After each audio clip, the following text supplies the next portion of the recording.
আসসালামু আলাইকুম এভরিওয়ান। আজকে আমি একটা ভিন্ন রকমের রেসিপি আপনাদের সাথে শেয়ার করব। পুঁই ফল বলেন অথবা পুঁই বীজ বলেন, যে যেটাই বলেন না, কিন্তু খেতে কিন্তু এটা অসাধারণ লাগে। আর এই পুঁই ফল কিন্তু বছরে সবসময় পাওয়া যায় না, শুধুমাত্র শীতকালে পাওয়া যায়। আর সেটা যদি হয় নিজেদের লাগানো একদম ছাদ বাগানের তাজা তাজা টাটকা টাটকা সবুজ সবুজ, তাহলে কিন্তু আরও বেশি মজাদার হয়ে ওঠে। আমরা যারা গৃহিণী আছি তারা কিন্তু রাতে ঘুমাতে যাওয়ার আগে চিন্তা করে আগামীকাল কি রান্না করব। তো আমার সেই ভাবনা থেকে ভাবলাম যে আজকে তাহলে পুঁইয়ের বিচি রান্না করি। এমনিতে আমার ছাদ বাগানে প্রচুর পরিমাণে আছে, আমি এক ঝাঁপে নিয়ে নিলাম। এগুলোকে আমি ছোট ছোট করে কেটে নিলাম, কারণ লম্বা আমার কাছে দেখতে ভালো লাগে না, যার কারণে আমার মনে হলো ছোট থাকলে বেশি ভালো লাগে।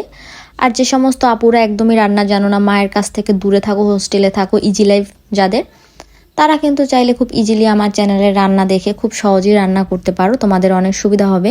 আর আজকে আমি এটা রান্না করব সম্পূর্ণ নিরামিষ। আমি এখানে কোনো মাছ ইউজ করব না, কারণ সবসময় তো মাছ দিয়ে খাওয়া হয়, আজকে একটু নিরামিষ খাবো। আমি প্রথমে কড়াইতে তেল, হলুদ, মরিচ, পেঁয়াজ, রসুন এগুলো সুন্দর মতন কষিয়ে নেব। পুঁই শাক আমাদের জন্য যেমন উপকারী, তেমন কিন্তু পুঁই শাকের বীজও আমাদের জন্য অনেক উপকারী। আর পুঁই শাক খেতে যতটা মজা লাগে তার থেকেও কিন্তু বেশি মজা লাগে আমার কাছে এই বীজগুলো। আপনাদের কাছে কেমন লাগে অবশ্যই কমেন্ট করে জানাবেন। এগুলোর সাথে আমি সামান্য একটু আলু দিয়ে দিব, কারণ এখন আলুর সিজন, নতুন আলু আমার কাছে খেতে খুবই ভালো লাগে। আপনারা কিন্তু চাইলে বিভিন্ন ধরনের মাছ ব্যবহার করতে পারেন, চিংড়ি কিংবা চিংড়ির শুটকি বা অন্য কোনো শুটকি, এগুলো ব্যবহার করতে পারেন। বাট আমার কাছে আজকে নিরামিষ খেতে মন চাইলো, যার কারণে আমি এখানে কোনো মাছ ব্যবহার করব না।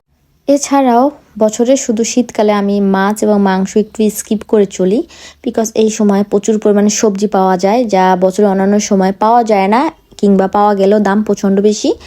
আর এই সময় আমার কাছে শাকসবজি খেতে খুবই ভালো লাগে, যার কারণে আমি চেষ্টা করি মাছ মাংস এগুলো থেকে দূরে থাকার। আর সবুজ শাক সবজি এগুলো কিন্তু আমাদের শরীরের জন্য অনেক উপকারী।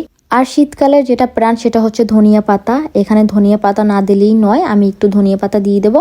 আর কথা বলতে বলতে কিন্তু আমার রান্না শেষ।